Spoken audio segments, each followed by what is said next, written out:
자, 이제 올해의 대학 입시 환경이라고 하는 거 우리 2005년생들 맞죠? 예, 우리 2004년생? 5년생. 예. 2005년생들은 가장 대한민국에서 가장 그 숫자가 적게 태어난 사람들입니다. 희귀한 사람들이죠. 그러니까 얼마나 적게 태어났느냐? 여러분들의 1년 선배에 비해서 우리가 25,000명 정도가 덜 태어났는데요.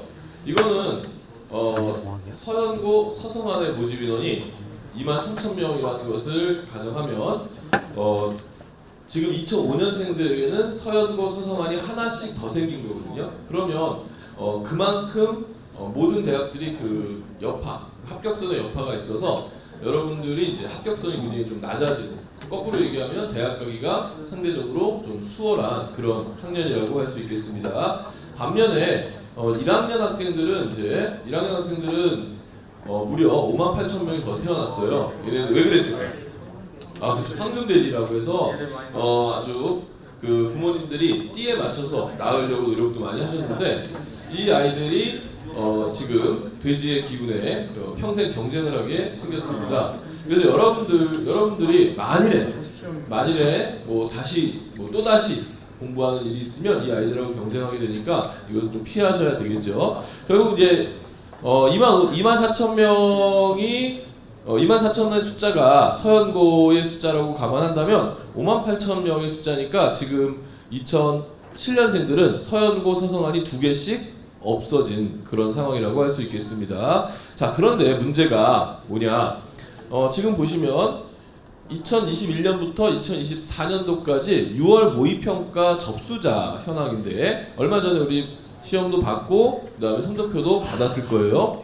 거기 보시면 꾸준히 재학생들의 숫자가 줄어들었는데 졸업생의 숫자가 올해 들어서 급격히 늘어난 것을 확인할 수가 있습니다. 그러니까 2005년생들이 적게 태어났다라는 사실을 알게 된 2004년생들이 재수를 통해서 자신들의 대학을 업그레이드 시켜보겠다라는 움직임이 있는 거예요. 근데 여기서 우리가 좀 생각해 봐야 될 것은 뭐냐면 졸업생의 경우에 이미 그들이 고등학교를 다닐 때 학생부 종합전형 이런 전형들로 평가가 끝났어요.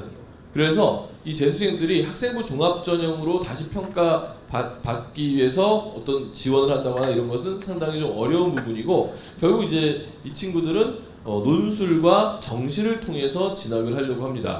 그렇다면 재학생들은 어떻게 해야 될까요? 재학생들은 결국 학생부 종합 전형과 그리고 대학에 따라 다르겠지만 수능 최저학력 기준을 맞추는 쪽에 초점을 맞춰서 전략을 세운다면 이 무시무시한 재수생들을 피하면서 좋은 전략을 세울 수가 있을 것 같습니다. 그리고 최근에는 이제 많은 학생들이 서울 수도권의 대학에 집중적으로 진학을 하려고 노력을 하고 있어요.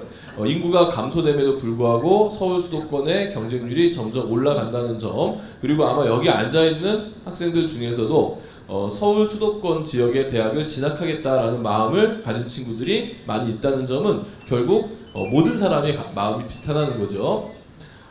전형별로 한번 모집 인원을 보면은 가장 많이 뽑는 전형은 교과 전형입니다. 교과 전형은 내신 성적만 가지고 선발하는 전형이 되고요. 전국의 44.8%, 반면에 학생부 종합 전형은 교과 성적 플러스 여러 활동들 같이 넣어서 교과 세트, 종합 의견 이런 여러 가지 활동들이 들어가는 건데 23%를 뽑고 있고요. 그 다음에 논술은 3.3, 그리고 정시 전형은 19%를 뽑고 있어요. 이렇게만 생각하면 내신 성적으로 대학 가는 것이 일반적이구나. 난 내신이 이번엔 좀 안 좋은데 이번 생애에는 난 대학 가기 글렀구나. 이렇게 생각하는 친구들이 있을 텐데 앞서서 얘기했던 대로 뭐라고 했습니까? 서울 쪽의 학생들의 선호도가 굉장히 높다고 했죠. 그 가운데 지금 보여드리는 이 15개 주요 대학은 선호도가 가장 높은 대학들이에요. 이 선호도가 가장 높은 대학들의 밑으로 쭉 내려가시면 교과 전형이 분명히 전국적으로는 44%라고 했는데 11%밖에 안 되죠. 그러면 어디가 좀 많은가? 종합 전형이 33.8%, 논술은 전국적으로는 3.3%였는데 서울권 대학은 8.4%였고요. 정시가 좀 많아요. 정시가 39%. 그러니까 수시에서 뽑지 못하면 정시로 모집 인원을 넘겨야 되는데 그 모집 인원 넘겼을 때 한 10% 정도 넘어오거든요. 그러니까 대략 정시로 뽑는 인원이 거의 절반 정도가 된다. 여기에는 농어촌 전형도 정시에 상당히 많이 뽑습니다. 그래서 수시에서 수능을 통해서 뽑는 숫자가 굉장히 많다는 것을 알 수가 있습니다. 또한 이제 여러분들에게는 이제 지역인재 자격이 있죠. 그래서 강원도 지역에 이제 지역인재 자격은 분명히 있을 거라고 생각합니다. 그건 뒤에 가서 말씀을 좀 드리겠고요. 자, 올해 이제 수시 일정을 보시면 9월 15일이 이제 수시 전형 접수 마감일입니다. 이거 잘 알고 계셔야죠. 11일부터 15일까지 중에 3일이래요. 그럼 무슨 말이에요? 11일 날 접수 시작한 학교는 3일이니까 11일, 12일, 13일 날 접수 마감이 끝나는 거죠. 그렇죠? 12일 날 접수 시작한 학교는 14일 날 끝나는 거고, 그러니까 마감 일자가 대학마다 다 다르다. 그리고 심지어 마감 시간도 다 달라요. 어떤 대학은 5시 마감, 어떤 대학은 6시 마감, 어떤 대학은 그날 밤 12시 마감을 합니다. 그러니까 내가 지원하고자 하는 대학의 마감 시간 이런 거는 정확하게 확인을 하셔야 돼요. 과거에 선생님 학교에 그때 당시에는 2시 마감 대학이 있었는데 선생님 학교에 학생이 저랑 상담을 하고 경희대학교를 한번 써봐라. 좋다는 거예요. 한번 해보겠습니다. 그래 집에 가서 원서를 써라 했는데 이 친구가 2시 마감인 줄 모르고 낮잠을 자다가 깨보니까 이미 3시가 넘었어요.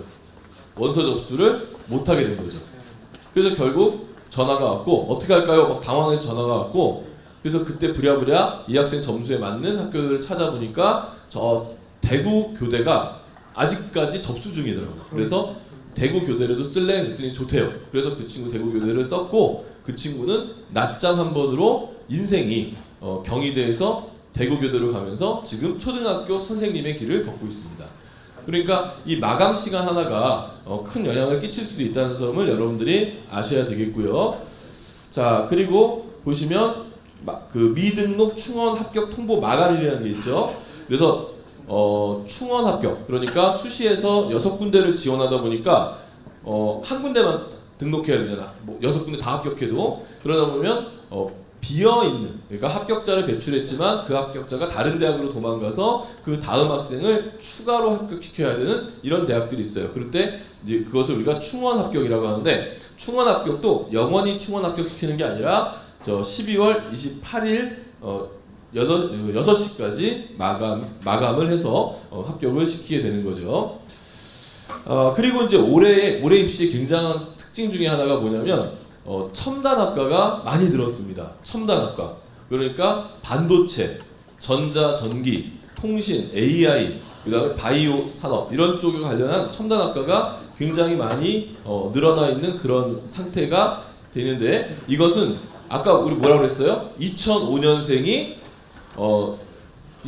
가장 적게 태어났다. 그만큼 2005년생들의 경쟁률이 굉장히 낮은데 거기에 대학의 모집 인원은 더 늘어난 상태입니다. 그러니까 올해 대학 못 들어가면 여러분들 굉장히 후회할 수 있는 이런 상황이라고 볼 수가 있겠죠.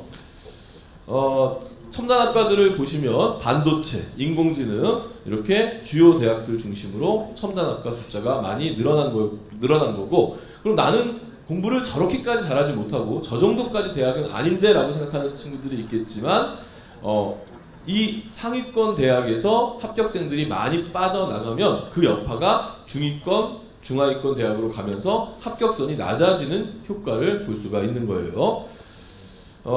반도체 학과 같은 경우는 올해 이 스트 대학들도 다 뽑기 때문에 굉장히 많은 첨단학과의 수요가 올해 있습니다.